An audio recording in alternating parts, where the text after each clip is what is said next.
So a lot of the prospective tenants that I talk to, this is their first time ever leasing commercial space. So they're really unsure about what the process is, what to expect, what documents they might need. There's just a lot of uncertainty. And so we have tried to simplify that process here, specifically at the 4 building, and make that just as straightforward as we can.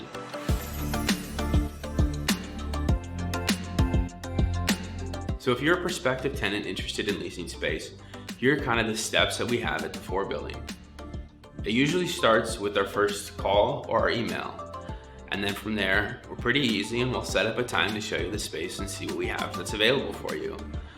After the tour, if there's anything that makes sense, whether it's the size of space, it meets your needs, it meets your budget, we'll talk about the length of the lease term that you want to do, if you need any specific improvements, and then we'll put that information all into a letter of intent. The idea of the letter of intent is to summarize the basic lease terms that the owner is interested in leasing to the tenant and that the tenant is interested in leasing back from the owner.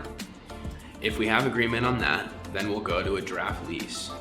We'll give the draft lease to the tenant so they have a little bit of time to review, and if that looks good, then we send it out for lease execution. From that point on, we hand the information and the tenant over to our wonderful property management team, and they'll step in and go over the introduction, the welcome to the building, handing over keys, and getting our tenants set up on auto pay for rent.